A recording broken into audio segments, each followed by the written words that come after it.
Olá, pessoal, boa noite. Eu sou a Melissa Machado, organizadora do nosso workshop. Hoje a gente está dando início ao nosso último dia do evento, né? Hoje a gente está chegando ao fim do nosso evento, né? Que aconteceu ao decorrer de toda essa semana. Eu fico muito feliz, eu gostaria muito de agradecer a participação de todos vocês em nosso evento, em nosso workshop. É muito gratificante saber que eu estou contribuindo com o aprendizado, com conhecimento na vida de vocês e que vocês possam levar esses aprendizados em toda a vida de vocês. Então, eu fico muito feliz com todas as mensagens que eu recebo, com todos os elogios. Para mim, realmente é muito gratificante saber que eu estou fazendo diferença no aprendizado, na vida de vocês. Então, hoje o tema da nossa palestra é sobre dificuldades alimentares na infância. Então, hoje, uma das coisas que eu mais escuto, um dos relatos que eu mais escuto das mães e dos responsáveis é a respeito da criança que não come, da criança que rejeita os alimentos, da criança que recusa os alimentos, da criança que rejeita alguns grupos alimentares. Então, hoje a gente vai estar falando sobre essas dificuldades alimentares, quais são e quando que é necessário buscar por ajuda. Então, aqui a gente vai começar a falar como é formado os hábitos alimentares. Então, os hábitos alimentares, ele já começa a ser formado desde o período intrauterino, né? Desde a gestação. Então, desde do momento, né, que o bebê ele já está na barriga da mãe, ali já se começa a formar os hábitos alimentares. Então, na gestação acontece diversas mudanças físicas, diversas mudanças cognitivas e psicossociais por conta do crescimento, né, e do desenvolvimento do bebê. E aí, na gestação, a gente tem a presença do líquido amniótico, né, que fica na placenta. E é por meio desse líquido amniótico que o bebê ele tem o primeiro contato com sabores, né? E o sabor desse líquido amniótico ele vai depender da alimentação da mãe, né? Então, se essa mãe ela tem uma alimentação com muitos alimentos doces, esse líquido amniótico ele tende a ter o sabor mais adocicado. Se a mãe ela tem uma alimentação com muitos alimentos salgados, esse líquido amniótico, ele tende a ter um sabor mais salgado. Então, por isso que é importante que a gestante, né, durante o período da gestação, ela tenha uma alimentação variada, com diversos alimentos, para que o bebê ele já vai tendo esse contato com diversos sabores e já vai criando essa familiaridade com diferentes sabores, para que isso ajude lá na introdução alimentar, né? Porque o bebê ele já vai ter tido esse contato com diferentes sabores, né? Na gestação, no período intrauterino, então isso pode ajudar no período da introdução alimentar. Então, na gestação, a mulher ela tem que ter uma alimentação variada, consumir muitos alimentos variados, diferentes alimentos, doces, salgados, né? Para que esse líquido amniótico ele tenha diferentes sabores, né? Para que o bebê ele tenha esse contato com diferentes sabores. Depois da gestação vem o período da lactação, né? Então, é o período depois que o bebê nasce, vem a lactação, né, que é o leite materno, é o primeiro alimento que o bebê recebe. Então, por meio do leite materno, o bebê ele vai ter contato com diferentes sabores, vai ocorrer as primeiras interações sociais, afeto, conforto, proteção, e o sabor do leite materno vai variar de acordo com a alimentação da mãe, né? Então, a mesma coisa do líquido amniótico, que vai variar de acordo com a alimentação da mãe. O leite materno é a mesma coisa. Então, a importância da mãe ter uma alimentação variada, com diferentes alimentos, diferentes sabores, para que o bebê ele já vá tendo esse contato, criando essa familiaridade com diferentes sabores. E uma desvantagem, né, da fórmula infantil, por exemplo, é que a fórmula infantil, O bebê ele só tem contato com apenas um sabor. É o mesmo sabor sempre, o sabor não varia, diferente do leite materno. Então, na fórmula infantil, o bebê que é amamentado com fórmula infantil, ele não tem esse contato com diferentes sabores, né? Diferente do bebê que é amamentado com leite materno, que ele tem esse contato com diferentes sabores, né? Ele vai criando essa familiaridade com diferentes sabores. Depois do período do aleitamento materno, se inicia a introdução alimentar aos 6 meses. Então, na introdução alimentar, o bebê ele vai conhecer novos alimentos, ele vai explorar novos alimentos, ele vai ter muitos aprendizados, ele vai ser exposto a diferentes sabores, diferentes texturas, né? Ele vai conhecer diferentes alimentos, porque até então ele só recebia o leite materno, né, ou a fórmula infantil.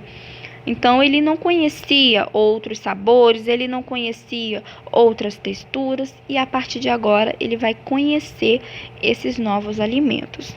Então, na introdução alimentar, a gente cria, né, hábitos alimentares que esse bebê ele vai carregar por toda a sua vida, né, que vai ter repercussões em toda a vida do indivíduo.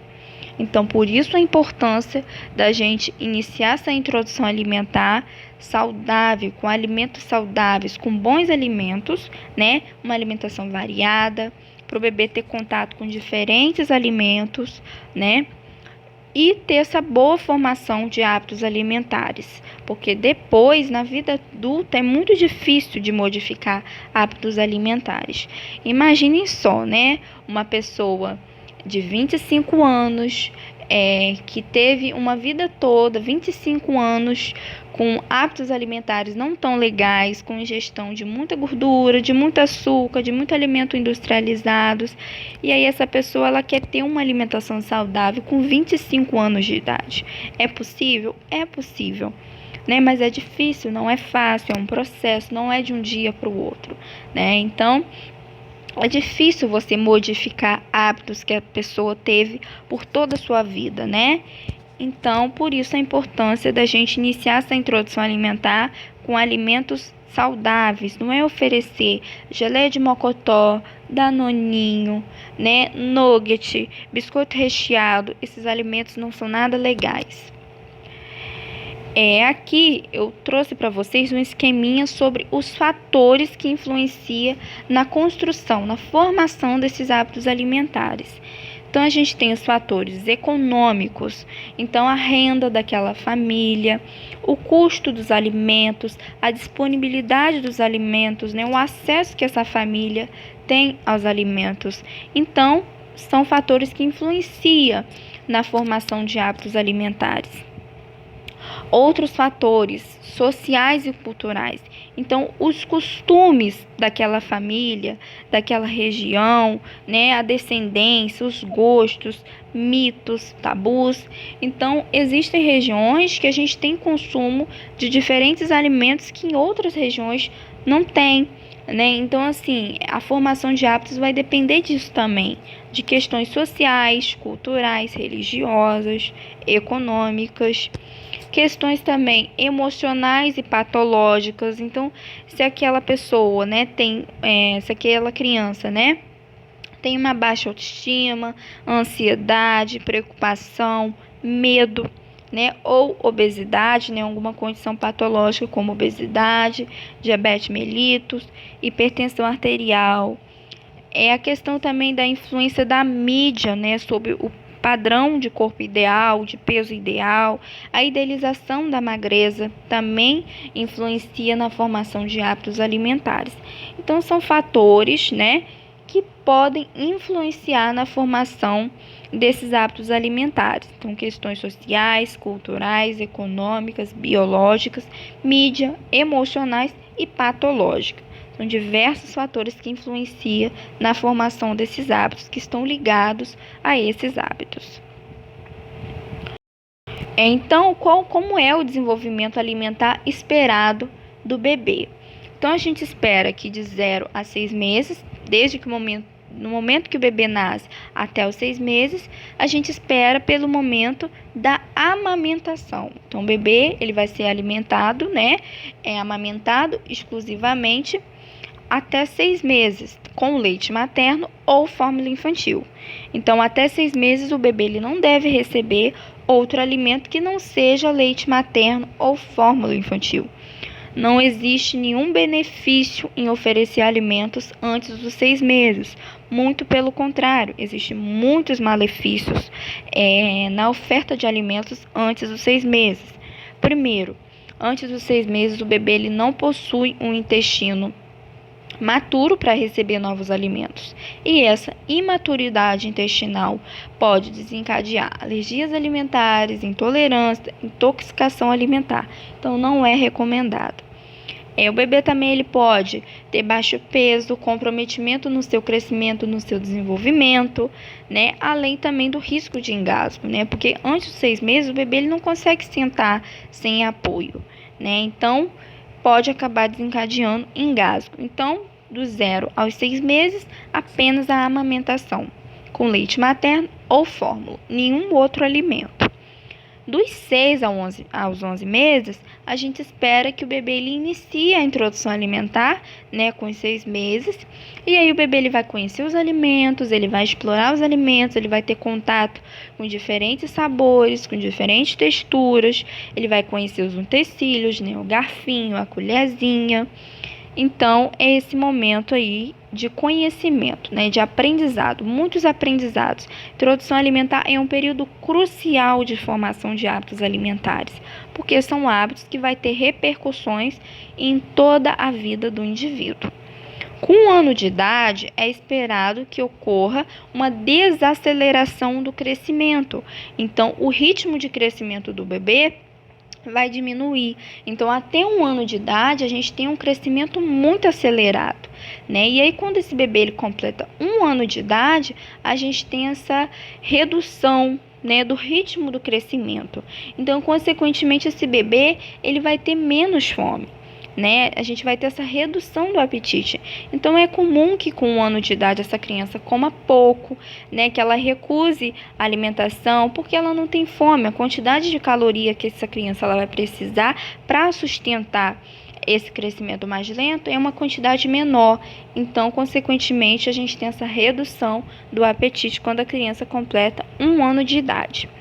Com 2 anos de idade, né? Quando essa criança completa 2 anos, a criança ela começa a explorar o mundo, né? Ela começa a conhecer as coisas, entender um pouco mais as coisas. E aí a gente fala que é um período de uma possível neofobia alimentar esperada, né? Porque é um desenvolvimento normal, né? Essa neofobia alimentar esperada. E pode acontecer entre os 2 até 7 anos de idade. Não é comum, né, que a criança ela tenha esse medo de experimentar novos alimentos. Com 8, 9 anos de idade, isso tende a amenizar, né? E é incomum que essa neofobia, esse medo de conhecer os alimentos, ele continue após os 7 anos de idade. Aqui a gente tem, né, a formação de hábitos alimentares na infância. É regido pela preferência. Então, como nós adultos, todos nós temos nossas preferências, né? Nem todo mundo gosta de uma coisa, né? A gente gosta de uma coisa, não gosta de outra, assim como as crianças. Então, o hábito alimentar na infância é regido pela preferência. E a preferência, ela é formada por meio daquelas que são inatas, ou seja, aquelas que a criança já nasce, e aquelas que são aprendidas. Como que essas preferências elas são aprendidas? Por meio da repetição à exposição. Então, é muito comum, né, que lá na introdução alimentar, as mães ofereçam algum alimento. Então, ofereci o brócolis. O bebê ele não quis o brócolis, ele rejeitou, ele recusou, ele não quis o brócolis. A partir desse momento, a mãe ela simplesmente some com o brócolis. Ela nunca mais oferece o brócolis para o bebê. E não deve ser assim, né? Então, quanto mais esse alimento ele for exposto ao bebê, exposto à criança, melhor, né, será essa aceitação, né? Então, não é porque oferecer uma vez que o bebê rejeitou que eu não devo oferecer mais. Muito pelo contrário, a gente tem que continuar oferecendo. em outros momentos, não precisa oferecer todos os dias. Ofereceu hoje, oferece daqui a uns 10 dias novamente. Mude a forma de preparação, a forma de apresentação desse alimento, né? Então, quanto mais exposição, maior as chances de aceitação. E também essas preferências elas são aprendidas de acordo com o condicionamento social, de acordo com a família o contexto em que essa criança está inserida. Então, será que aqueles alimentos que você ofertou para a criança, que ela não gostou, ela recusou inicialmente, será que esses alimentos eles fazem parte também da alimentação da família? Porque tudo aquilo que não é familiar tende a ser recusado. Então, a criança ela também vai aprendendo isso de acordo com a alimentação da família, com o contexto em que ela vive. Aqui eu trouxe para vocês a questão da divisão de responsabilidade. Então, os pais ele têm umas responsabilidades, as crianças têm outras responsabilidades. Então, os pais eles vão definir o que essa criança vai comer, né? Os pais eles vão decidir, eles vão definir quando que essa criança vai comer, os horários que essa criança vai comer, e os pais também vão definir onde essa criança vai comer. Enquanto a criança, ela é responsável por definir o quanto ela vai comer, né? A criança, ela também define, ela também vai escolher, dentre as opções que forem oferecidas, quais que ela vai comer, e a criança também é responsável pelos sinais de fome e saciedade, de demonstrar quando ela está com fome e de demonstrar quando ela está saciada. Então, a gente tem essa divisão de responsabilidades. Então, não são os pais que definem quanto que essa criança vai comer, né? Não são os pais que decidem, que escolhe quais as opções aquela criança vai comer. Quem decide isso é a criança, né? É o bebê que vai definir o quanto que ele vai comer. Ele que vai escolher, dentre aquelas opções que forem oferecidas, quais que ele quer comer. Então, é importante respeitar essa divisão de responsabilidades entre pais e crianças. Então, como que a criança ela aprende a comer? A criança ela aprende a comer a partir da familiaridade com os alimentos. Então, essa familiaridade é construída por meio das experiências que essa criança teve, pelas experiências que vão se repetindo, né? Então, conforme você for expondo esses alimentos para a criança, mais esse alimento ele vai se tornando, a criança ela vai se familiarizando com esses alimentos. Então, as coisas tendem a se tornar familiar, né? Então, as pessoas, objetos, ações e o alimento. Então, por isso a importância da exposição, né? Da repetição à exposição. Não é ofertar uma vez, a criança recusar e nunca mais ofertar. Não, para que a gente tenha certeza de que a criança ela realmente não gosta de determinado alimento, a gente precisa apresentar esse alimento para ela de 15 a 20 vezes. Então, não é ofertar sempre o brócolis inteiro, né? Mas variar a forma de preparação desse brócolis, né? A forma de apresentação desse brócolis. A cenoura também, a criança não gostou de cenoura, mude a forma de apresentação, prepare um suco de cenoura, um bolinho de cenoura, um muffin com cenoura, coloque a cenoura no omelete, enfim, tem várias opções que a gente pode fazer para apresentar esse alimento de diferentes formas. E a criança também aprende por meio do aprendizado associativo e o aprendizado por observação. Então, a criança ela observa tudo. Então, tudo aquilo que é familiar, tudo aquilo que faz parte da alimentação da família, né, tende a ser preferido pela criança. E tudo aquilo que não faz parte da alimentação da família, aqueles alimentos que não fazem parte da alimentação da família, tende a ser rejeitado. Então, a criança ela observa tudo. Então, se ela observa que na alimentação da família não está presente o brócolis, por exemplo, a couve, o alface, ela vai recusar, né? Porque ela vai perceber que só ela tem que comer aquele alimento. E aí tende a ser rejeitado. Não adianta os pais querer exigir que a criança consuma o brócolis, a couve, se nem eles consomem. Então, as dificuldades alimentares na infância, são mais comuns a cada dia. A cada dia mais os números de crianças que têm alguma dificuldade alimentar aumenta. Então, cerca de 30% das crianças com desenvolvimento normal sofrem, né, de alguma dificuldade alimentar. E 80% das crianças com algum prejuízo no desenvolvimento, então, crianças com um transtorno do espectro autista, né, por exemplo, apresenta alguma dificuldade alimentar. Então, agora a gente vai começar a falar um pouquinho sobre a seletividade alimentar. Então, a seletividade alimentar, ela está incluída, né, no DSM-5. Então, ela é definida como uma perturbação alimentar, né, que provoca a falta de interesse na alimentação, a restrição, a esquiva por conta das características do alimento. Então, a aparência, a cor, o cheiro daquele alimento, a textura, né? Então, a criança com seletividade alimentar, ela tem essa restrição, ela tem essa falta de interesse na alimentação, essa esquiva por conta de alguma característica específica do alimento, né? E essa seletividade alimentar, ela pode estar associada a um ou mais dos seguintes aspectos. Então, é aquela criança que tem uma perda de peso significativa ou atraso no desenvolvimento. Aquela criança que tem alguma deficiência nutricional muito significativa. É aquela criança que depende de uma alimentação integral ou suplementos nutricionais. É aquela criança que tem uma interferência marcante no funcionamento psicossocial. Então, quais são os fatores de risco e prognóstico da seletividade alimentar? Então, a gente tem fatores temperamentais. Então, aquelas crianças que têm algum transtorno de ansiedade, que tem o transtorno do espectro autista,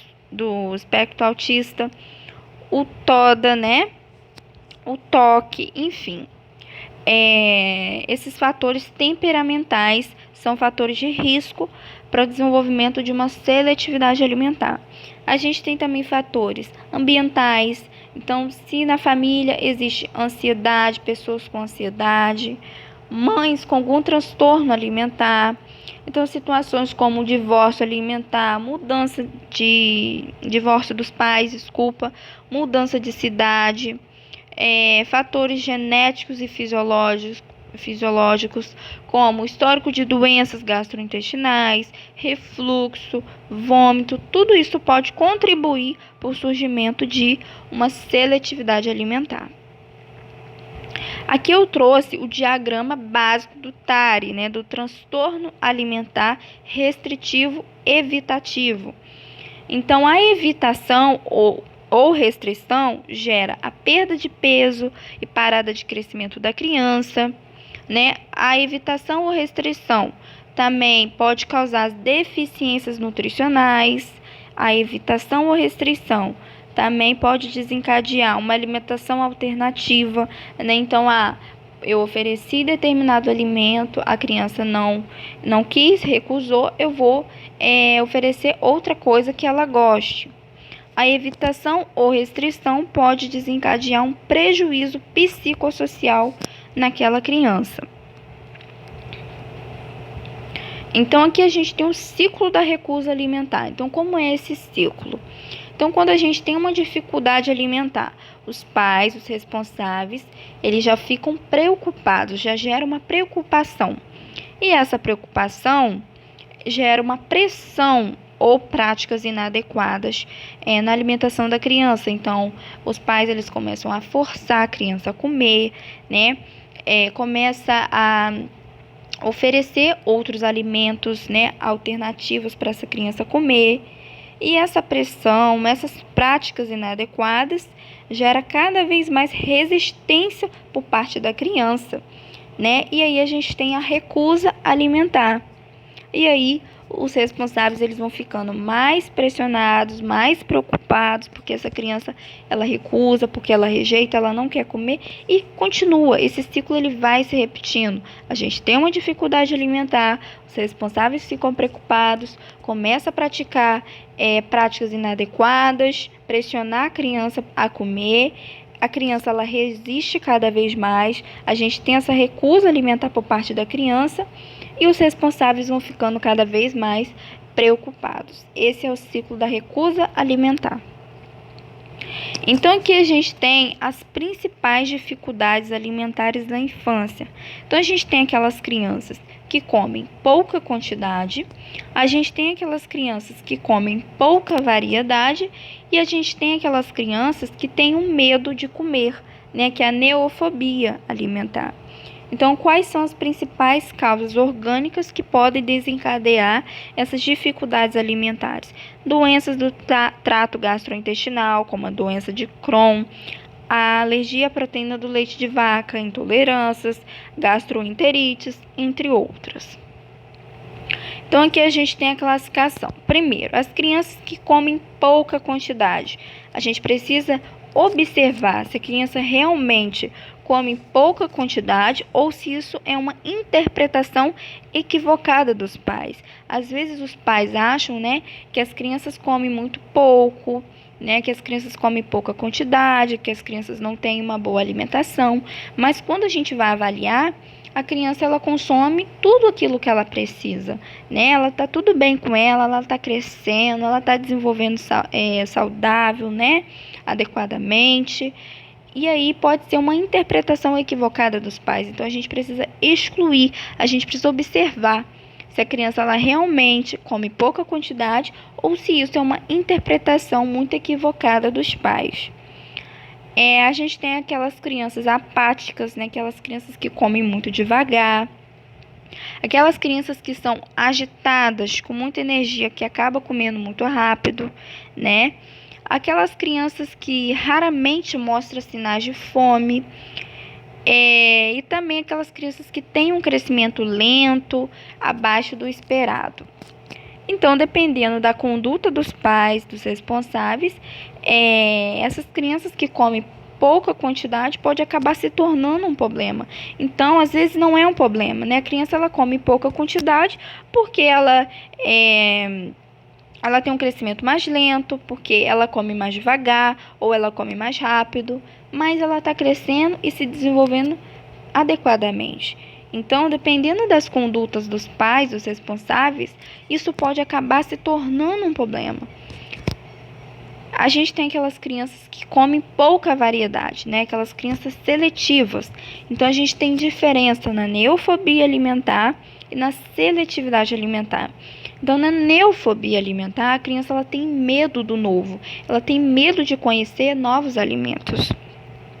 E na seletividade alimentar, a criança ela recusa a comer algum alimento de acordo com o cheiro, com a textura, com o gosto, com a aparência, com marcas, né? E podem rejeitar alimentos que são específicos ou grupos. Então, rejeita o grupo das carnes, o grupo dos legumes, o grupo das frutas, né? E aí as reações de recusa que a gente tem, a birra, por exemplo. E a gente tem também o que a gente chama de aversões alimentares sensoriais, que são influenciadas por fatores genéticos. Então, aquelas crianças que têm número de papilas gustativas, né, que são associados à sensibilidade ao sabor amargo. Então, aquelas crianças que são super degustadoras, né? Então, essas aversões alimentares sensoriais, elas surgem a partir do momento que a gente tem pais ou familiares que foram na infância comedores seletivos, né? Então, crianças que têm responsáveis que foram seletivos na infância tendem a ser seletivos também na vida adulta.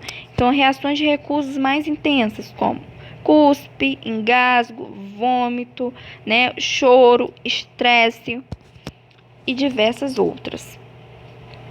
E a gente tem também aquelas crianças que têm medo de comer, né, que têm fobia alimentar, que a gente chama de neofobia alimentar, é um medo de conhecer novos alimentos.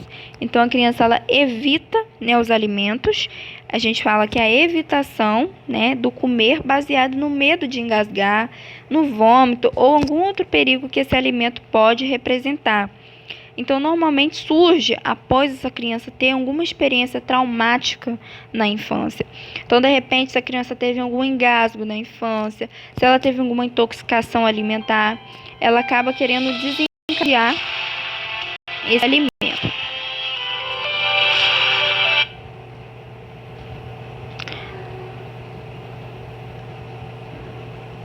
Desencadear esse alimento. Desculpa, recebi uma ligação agora, acabou interrompendo aqui a palestra.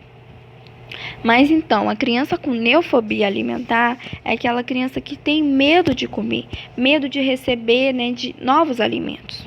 Então, a gente fala que a evitação no comer baseada no medo de engasgar, no vômito ou perigo que esse alimento pode representar. Então, surge após alguma experiência traumática. Então, pode acontecer em qualquer idade, essa fobia alimentar. Então, quando que eu devo me preocupar? A criança está recusando, quando que eu devo me preocupar?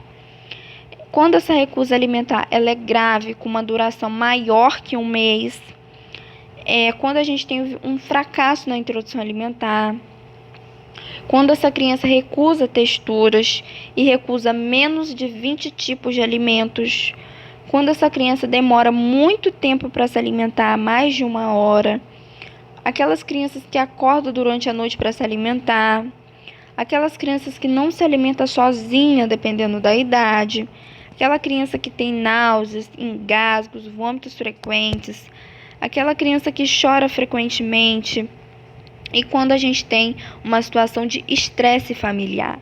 Então, é a partir daí que a gente tem que se preocupar e buscar ajuda.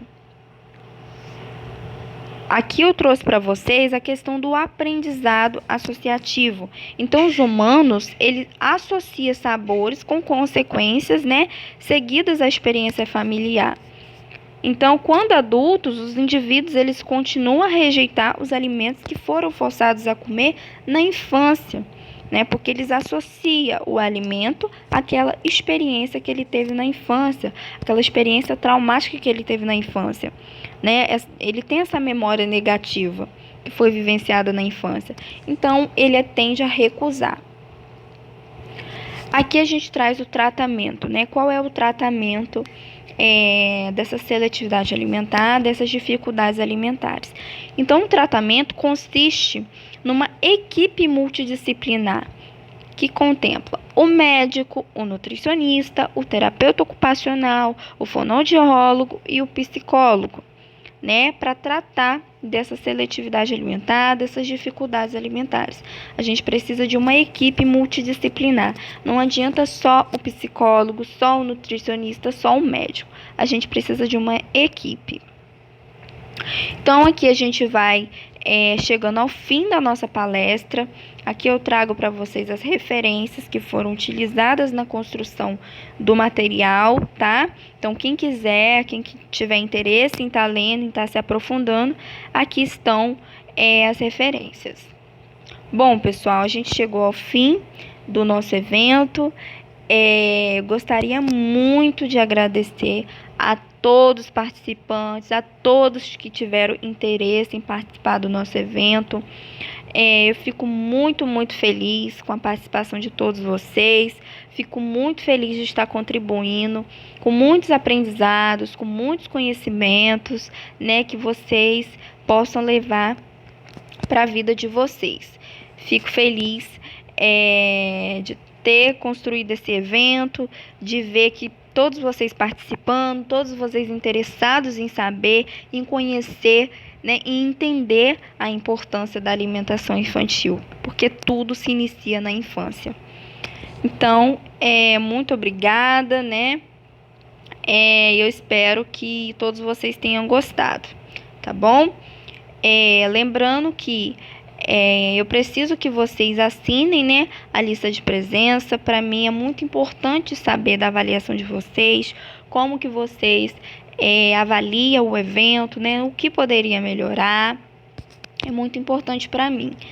E lembrando que para a emissão do certificado, eu preciso que vocês tenham assinado as 6 listas de presença que foram passadas ao decorrer desse evento, tá bom?